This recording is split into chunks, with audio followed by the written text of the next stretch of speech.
Bonjour et bienvenue sur Mandarin TV pour fêter la Journée internationale des femmes.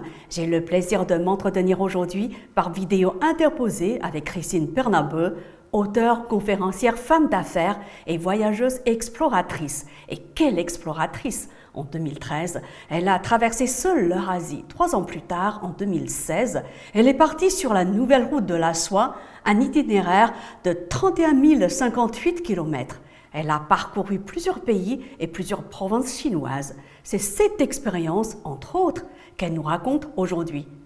Christine Bernabeu, bonjour. Merci d'avoir accepté de répondre à nos questions. De mars à mai 2013, vous avez traversé l'Eurasie en solitaire et par le rail. Qu'est-ce qui vous a motivé à effectuer un tel voyage? Bonjour Camille et merci de m'avoir invitée dans votre émission. Qu'est-ce qui a décidé de l'expédition 2013? Eh bien une remarque que j'entends lors d'une conférence donnée à la Sorbonne où l'on nous dit que l'eau a tué plus d'êtres humains que toutes les guerres. Ça glace le sang, n'est-ce pas? Alors, eh bien, ce jour-là, j'ai décidé de partir avec ma grosse valise de 30 kilos et mon sac de 10 kilos et de parcourir ces 25 000 kilomètres de France jusqu'en Chine du Sud par le train. Est-ce que vous pouvez nous raconter comment concrètement vous avez effectué cette traversée par le rail? Pour être parfaitement honnête, mon périple par le rail a commencé à Riga et pas du tout en France. Et oui, en 2013, il était impossible que je prenne le train à Paris par exemple et que je me rende directement à Riga. Donc là, j'ai pris l'avion. Voilà, j'ai pris l'avion de Paris jusqu'à Riga. Mais à Riga, tout a commencé. J'ai pris le transsibérien et j'ai traversé donc l'Europe du Nord et la Russie, de Saint-Pétersbourg jusqu'à Irkoutsk, au bord du lac Baïkal. J'ai continué par le train toujours du lac Baïkal jusqu'en Mongolie, à Ulaanbaatar. Et puis l'aventure a continué jusqu'en Chine, donc d'Ulaanbaatar jusqu'à Pékin, Xi'an, Chengdu, Changsha, Canton. Voilà, des villes qui me restent encore très attachées au cœur. Et finalement, comment ça s'est passé? Plutôt bien, les trains sont très confortables, le transsibérien reste encore le transsibérien que l'on peut garder en imaginaire. Et une chose formidable, c'est que en Russie, eh bien, le train arrive à l'heure et part à l'heure. Pour moi, française, c'était formidable. Sinon, de belles rencontres, des gens fort aimables. J'étais une Française toute seule, perdue au milieu de nulle part. Les hommes étaient très, très galants en Russie, en Mongolie aussi d'ailleurs. Très galant, il portait ma valise, il me faisait la conversation. Ça s'est formidablement bien passé. Il y a des aventures et des anecdotes dans les cabines, notamment à destination de Kazan, où j'ai partagé cette cabine avec 3 jeunes gens qui auraient pu être mes enfants.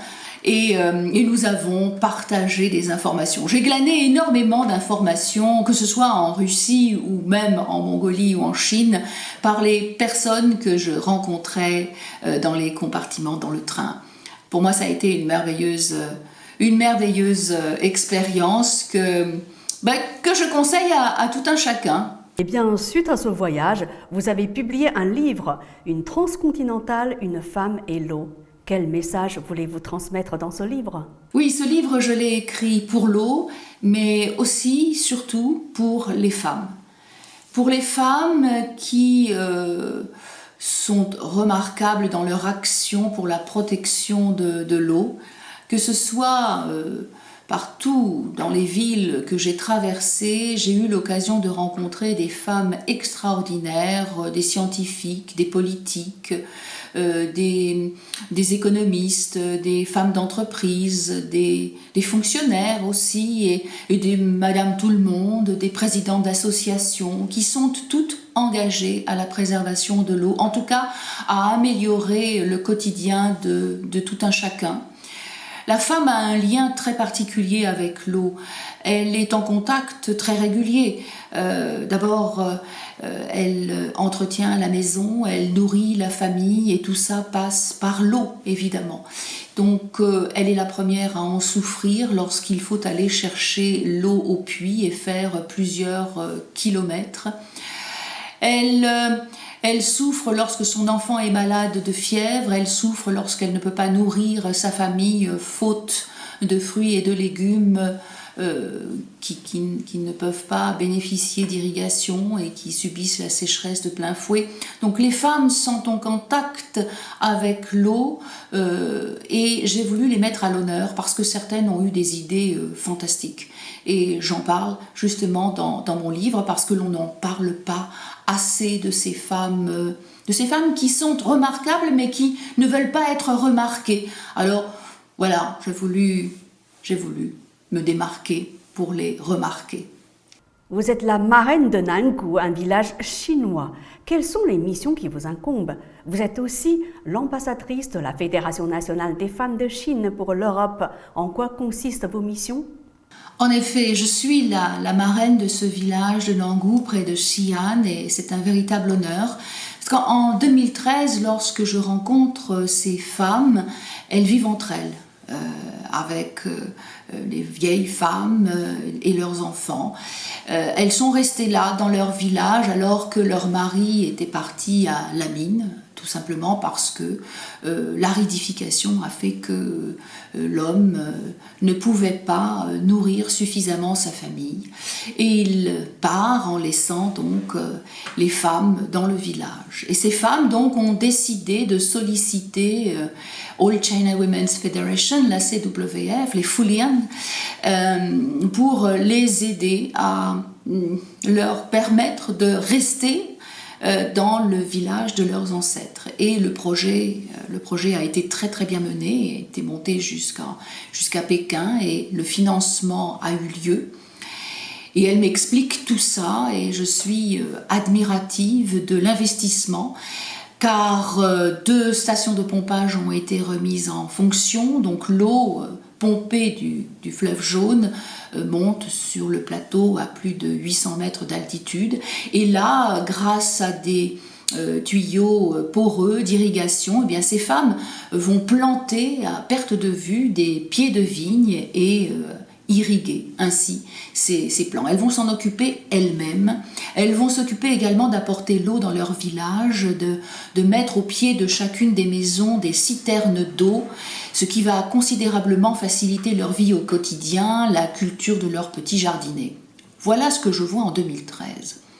Et l'on met mon passage à l'honneur en faisant une grande fête. Et là, je promets de revenir en 2016. Et lorsque je rentre à Nangu à nouveau en 2016, eh bien, j'ai la joie de voir les hommes de retour, les femmes heureuses avec un sourire large, m'expliquant qu'elles ont réussi à faire revenir leur mari et qu'aujourd'hui, eh bien, c'est eux qui s'occupent de la vigne. Et elles s'occupent de l'e-commerce. Elles sont extraordinaires, ces femmes, d'un investissement personnel magnifique. Elles améliorent leur quotidien de façon exceptionnelle. Et donc, à chaque fois que je me rends à Xi'an, en tant que marraine, eh bien, je vais les saluer et je parle de leur expérience à l'UNESCO, partout où l'on me demande, dans mes conférences, bien sûr, pour moi, elles sont un exemple. En 2016, vous êtes parti sur la nouvelle route de la soie. Pourquoi? Lorsque vous observez que sur ce continent, qui débute aux côtes bretonnes jusqu'au littoral chinois, il n'y a pas d'eau potable en quantité et en qualité suffisante pour chacun de ses habitants, lorsque des scientifiques de l'Institut Arctique-Antarctique de Saint-Pétersbourg vous déclarent que le réchauffement climatique sera suivi d'un arsenal de catastrophes toujours plus violentes, alors vous êtes tenté de faire comme le petit Philippe de 8 ans, lorsque je le rencontre à l'occasion d'une de mes conférences à Yekaterinbourg, il m'a dit « Mais madame, on fait quoi ?» Eh bien, je suis partie en 2016, en effet, sur cette route de la soie et j'ai choisi la route de la soie pour ce qu'elle a été et pour ce qu'elle est. Cette route a permis la circulation d'innovations qui ont fondé notre civilisation. Donc elle était le terrain idéal de mes observations. Quelles sont les leçons que la route de la soie vous a enseignées? Elles ont été nombreuses, Camille, et je les ai toutes consignées dans mon livre à l'attention de ceux qui souhaiteraient participer à la construction de notre prochaine civilisation. Toutefois, laissez-moi vous en citer deux. La première, c'est que je n'aurais jamais saisi le sens profond du terme innovation si je n'avais parcouru ces 31 058 kilomètres. Puis la seconde, c'est que ce soit la guerre, que ce soit les épidémies, que ce soit les idéologies religieuses, politiques, philosophiques, enfin tout ce qui empêchera les échanges entre les hommes sonnera le glas de notre humanité. Tous ceux qui couperont nos moyens de communication, sonneront la fin de notre civilisation. En fait, vous avez enquêté dans chaque ville-étape de votre itinéraire. Quelles sont vos découvertes majeures? Dans chaque ville-étape de mon itinéraire, j'ai découvert la puissance du génie des hommes. Chacune de ces villes a connu dans son histoire les effets des grandes évolutions du monde. Ce que nous appelons communément aujourd'hui les mégatrends, comme si le phénomène était nouveau. Ces mégatrends, aussi surnommés méga-menaces, il suffit de distiller la peur. La jeune génération qui arrive, qui va agir, qui va transformer notre monde, n'a nul besoin de peur. Cette génération fera comme nos ancêtres, ceux qui ont vécu dans ces villes et qui ont su surmonter toutes les grandes évolutions, en mettant en œuvre leur génie et en permettant à l'humanité de s'adapter au nouveau monde qui nous tend les bras. Suite à ce voyage, vous avez publié un autre livre, À la recherche de l'innovation perdue. La roue de la soie livre enfin ses secrets. Est-ce que vous pouvez nous expliquer le thème de ce livre de façon succincte? Parce que notre société ne nous promet pas de s'effondrer, parce que nous ne sommes pas au bord d'un gouffre, mais bien au pied d'une montagne, dans ce livre, j'apporte la preuve que si le progrès est notre ADN, il doit impérativement, s'il veut ne plus être cette erreur transmise de génération en génération, respecter l'équilibre des forces en présence et avoir pour seule ambition l'amélioration de la condition de vie humaine, et ce, sans concession aucune. L'idée d'innovation même doit être repensée. Et mon ambition dans ce livre, c'est de vouloir redonner à l'innovateur, au créateur, à l'entrepreneur, au décideur politique, à l'investisseur, aux jeunes en quête d'orientation, le goût de poser les fondations d'un avenir désirable. Entre 2017 et 2021, vous avez entrepris de très nombreuses activités. Signature des partenariats, participation à des forums sur les nouvelles routes de la soie, rencontres avec des délégations chinoises ou réception en France de délégations chinoises. Lesquelles de ces activités vous ont le plus marqué ou bien lesquelles ont le plus contribué aux échanges franco-chinois? Camille, j'ai envie de vous dire toutes à la fois, mais peut-être plus particulièrement notre partenariat avec la province du Shanxi et plus particulièrement avec la ville de Xi'an, où nous intervenons comme partenaires à l'organisation du concours international des femmes innovantes dans le domaine de l'éco-conception.